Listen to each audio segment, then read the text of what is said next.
नमस्कार, स्वागत आहे तुमचं सुषमाज किचनमध्ये। आज आपण लसूण खोबऱ्याची चटणी बनवणार आहोत। अगदी साधी सोपी आणि झटपट तयार होणारी ही चटणी आहे। जेवणामध्ये ही चटणी अगदी छान चवदार आणि चविष्ट लागते। भाकरीसोबत, पोळीसोबत, तसेच तुम्ही टिफिनमध्ये पण देऊ शकता। प्रवासात पण ही चटणी न्यायला अतिशय उत्तम आहे।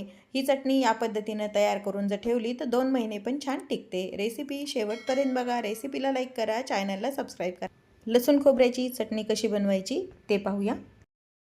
खोबऱ्याची चटणी बनवण्यासाठी इथं मी पाव किलो खोबरं घेतलंय। त्याचे असे काप करून घेतलेत पतले। लाल तिखट, 1 चमचा जिरं आहे, आपले मोठा जो मीडियम साईजचा चमचा असतो, चवीपुरतं मीठ आणि एक मोठी गड्डी जी असते ती लसूण सोलून घेतले। लसणाचं प्रमाण आणि तिखट मिठाचं प्रमाण तुम्ही तुमच्या आवडीनं कमी जास्त करू शकता। खोबरं, लसूण आणि जिरं भाजण्यासाठी मी कढई गरम करायला ठेवलेली आहे। आता हे खोबरं आपल्याला व्यवस्थित छान भाजून घ्यायचे। भाजून घेतल्यामुळे चटण्या जास्त दिवस टिकतात आणि खराब होत नाही आणि चव पण छान लागते।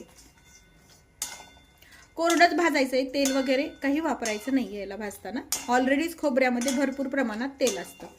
थंडीच्या दिवसामध्ये अशा वेगवेगळ्या चटण्या खायला पौष्टिक तर असतातच आणि जेवणात पण छान लागतात। खोबऱ्याचं एक दुसरा डाग पडेपर्यंत भाजून घ्यायचे, खूपही नाही भाजायचं। आता हे भाजून झालंय, एका ताटामध्ये काढून घेऊया। आता जो हा लसूण आहे तो पण भाजून घ्यायचा आहे। मला याचा कच्चेपणा लसणाचा आवडत नाही, त्यामुळे मी थोडंसं भाजून घेते। जर तुम्हाला असा कच्चाच वापरायचा असेल तर तसा पण तुम्ही वापरू शकता। लसूण थोडा गरम झाल्यानंतर हे जे जिरं घेतले ते पण यामध्ये टाकून घ्यायचे। लसूण भाजून झाले, गॅस बंद करूया आणि ज्या ताटामध्ये खोबरं काढले तिथेच हे आपण काढून घेऊया। लसूण आणि खोबरं पूर्ण आपलं थंड झालेलं आहे। लसूण खोबरं एका मिक्सरच्या जारमध्ये टाकून घ्यायचंय। 1-2 मिनिट थोडंसं हे फिरवून घ्यायचंय, मग यामध्ये आपण तिखट आणि मीठ टाकणार आहोत। थोडंसं ओबडधोबड आपण हे काढून घेतलेलं आहे। आता यामध्ये गरजेनुसार तिखट टाकून घ्यायचंय। मी हा चमच्यानी, साधारण पोहे खायच्या चमच्यानी 2 चमचे मी तिखट टाकतेय। या चमच्यानी 1 चमचा भरून मीठ टाकून घ्यायचंय। तिखट आणि मीठ टाकून थोडंसं खाली मिक्स करून घ्या, म्हणजे व्यवस्थित चटणी आपली छान मिक्स होते। आता हे मिक्स करून घेतले, पुन्हा एकदा पल्स मोडवरती हे फिरवून घ्यायचंय।